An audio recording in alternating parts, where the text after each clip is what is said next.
In the wrong hands, sequels can be a predatory pursuit. When studio executives watch films like Sinister or The Black Phone amass healthy box office returns, the desire to double dip burns like an inferno. Dollar signs can or might outweigh creative pursuits. But in the right hands, a sequel broadens new ideas and spawns fresh potential. A sequel can unlock storytelling you'd never expect. Director Scott Derrickson and his co-writer C. Robert Cargill refuse to let Black Phone 2 be another redundant Hollywood cash-in, and by their efforts, bring us as close to Freddy Krueger as we'll get until there's another Nightmare on Elm Street.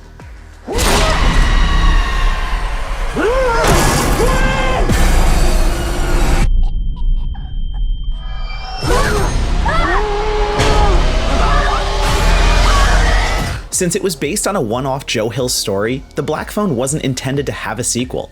Derrickson and Cargill are in uncharted territory, which becomes their advantage. Ethan Hawke returns as the Grabber, not of flesh and bone. He's a boogeyman in your nightmares, yet the pain he inflicts leaves real scars. But the Grabber's resurrection is hardly a Wes Craven knockoff. The filmmaker's new nightmare is an ambitious evolution of The Black Phone that proves horror sequels don't have to recycle the same cheap thrills for another go-around.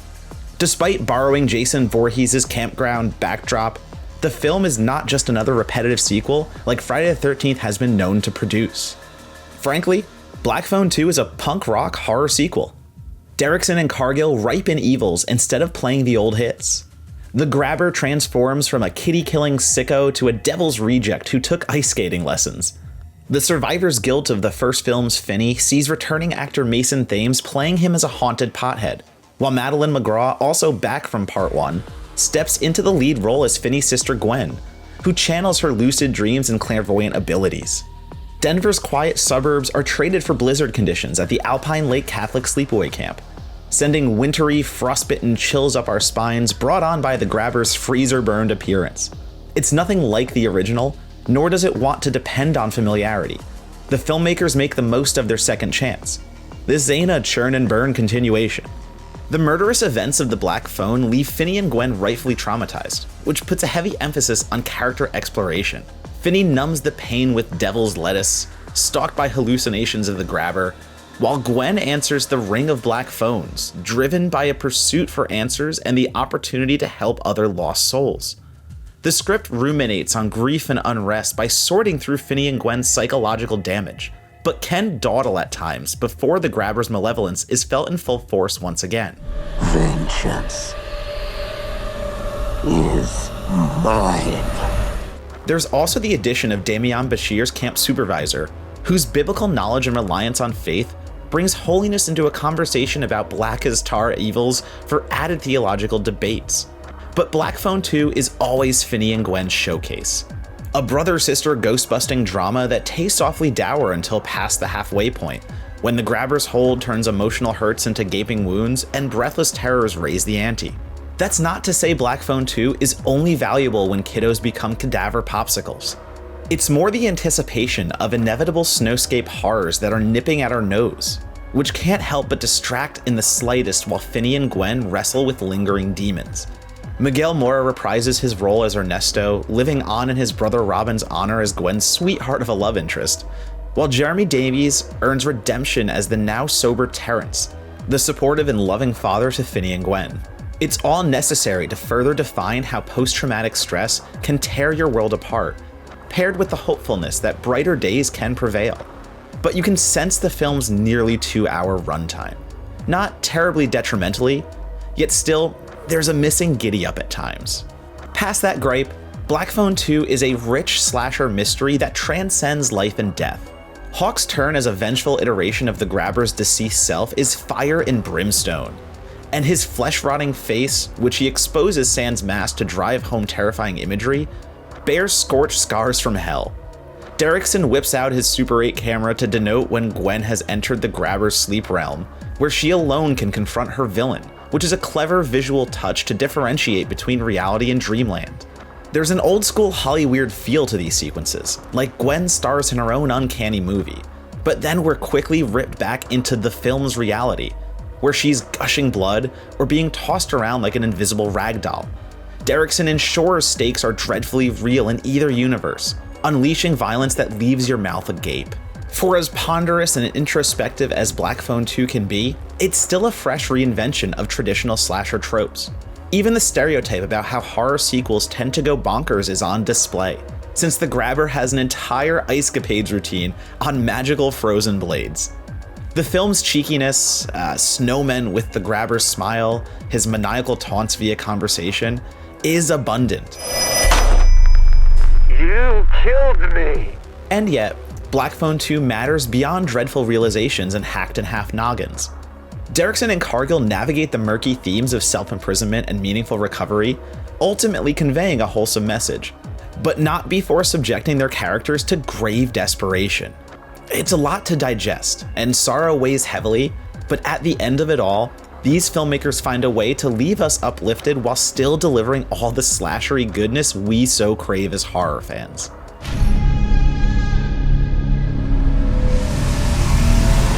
Black Phone 2 is an effective sequel that boils over with reinvigoration. Colorado's blustery winter conditions paint a pristine snow-capped backdrop for the grabber's origins, where he forces Finney and Gwen to confront their demons from beyond the grave. It's more about how survivors process trauma than it is a woodland killing spree, but that doesn't prevent white powder from being splattered with blood like a Jackson Pollock painting. Black Phone 2 might take a beat to reach top speeds, but once everything's singing in harmony, from the grabber's supernatural revenge plot to Gwen's harnessing of her medium-esque powers for good, it's more than a worthy follow-up. The film becomes a template for how sequels can reach further and push for standalone appeal, which, by valuing originality over redundancies, rewards fans instead of manipulates their dedication to fandoms. You of all people know that dead is just a word. Hello everybody, so that was our review of the Black Phone 2. I'm Clint Gage, and joining me is the reviewer of the Black Phone 2, Matt Donato. How's it going, Matt? Good, it's going well. Really excited for this movie to come out and for people to see it. The benefit of going to film festivals and the privileges, I get to see things a little earlier, but I put the work in, so I deserve it. Yeah, I did. It was on my list to ask you about. So this is one that you actually saw out of Fantastic Fest this year. Do you think that watching and reviewing movies out of festivals is a wholly different beast than watching them out of press screenings? Yes, it is, and I will explain very briefly. Again, I said privilege because I know that, in my position, it is so awesome that I get to travel to film festivals and report on movies, sometimes months, sometimes days, whatever the frame is there. But I get to report on them early, and I get to be one of the first reviews. But it is so breakneck, it is so chaotic. I am seeing 3 to 4 movies a day at Fantastic Fest. I am also fitting in reviews in between those movies where I can. So I will be sitting in line with my phone and my notes app out, trying to write a review, or huddle in a corner, holding my laptop up for Wi-Fi.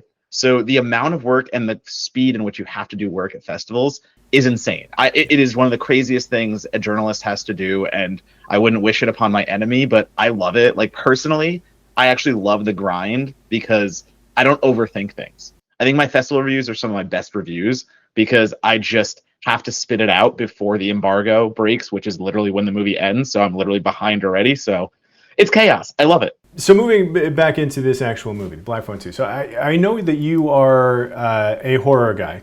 In fact, I've ended up watching some French Extremity stuff because of a thing that you wrote for Cinefix a while back, which thanks, I guess. I was going to say, I'm sorry, but also not sorry. Yeah. But this movie, the Black Phone 2, though, is this kind of a preferred flavor of horror movie for you? I think it does a lot right with our current climate of horror, if that makes sense, because coming off the back end of, let's say, the trauma horror movement, which was brought upon by the Babadook and Hereditary, and A24 took and ran with, that dominated mainstream horror for so long. And I think we're finally on the come down. We're seeing slashers come back into presence. We're beyond Scream and that reboot. We got an I Know What You Did Last Summer reboot out of nowhere and stuff. So I think slashers are coming back into prominence, Hard Eyes, things of that nature.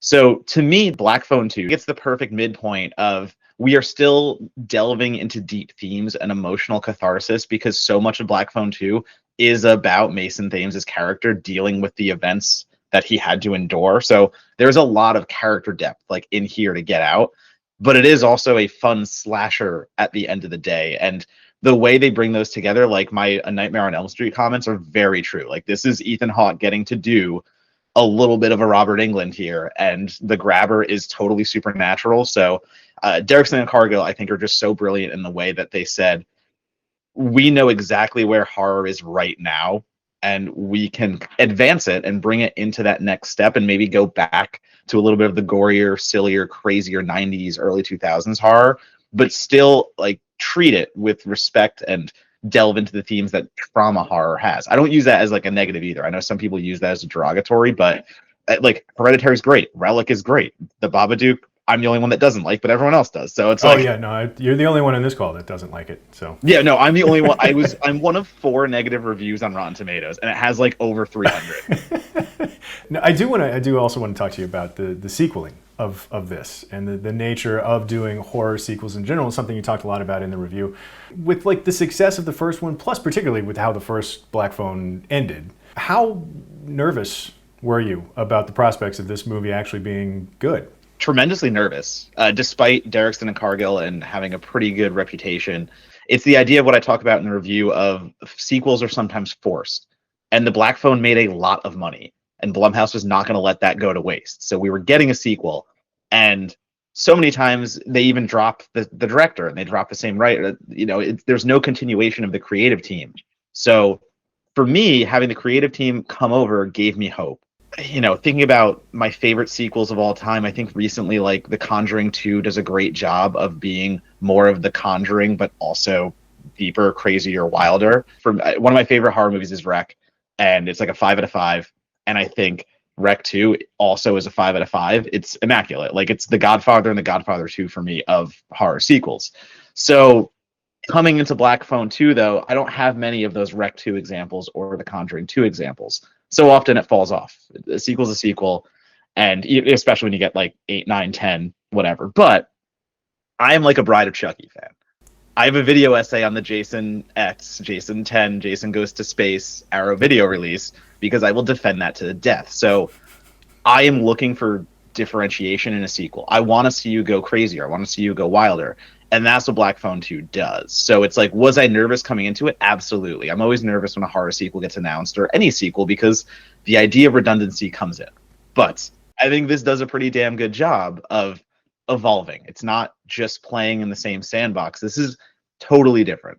And like, listen to, there's a soft spot in me for playing the hits as well. Like, if you're playing the hits and doing it in a way that pleases me, sure. Like, there's this movie Feast, and it made 2 sequels that went straight to video. And are they the same thing over and over again? Yeah, they're just bloody monster movies. But I'm such a fan of Feast that if you give me more of the same and have the same fun with it, while experimenting still, I'm still there. It's like the idea of familiarity in horror. It's like, well, familiarity in anywhere. Familiar is not bad. It's what the filmmaker does with the familiar. Just look at like John Wick. Every one of those movies does exactly the same thing that the movie before it did, just a little bit more, a little bit bigger, and with, you know, twice the budget. Give me pew-pews. Give me broken necks. Yep. Fine. Let's go. Absolutely. Absolutely. Well, hey, man, thank you for reviewing the Black Phone 2, and thanks for chatting with me a little bit more about it. Absolutely, man. I'll be back anytime. All right. And for more movie reviews, scary, French extremity, or otherwise, be sure to subscribe to IGN wherever you like to watch.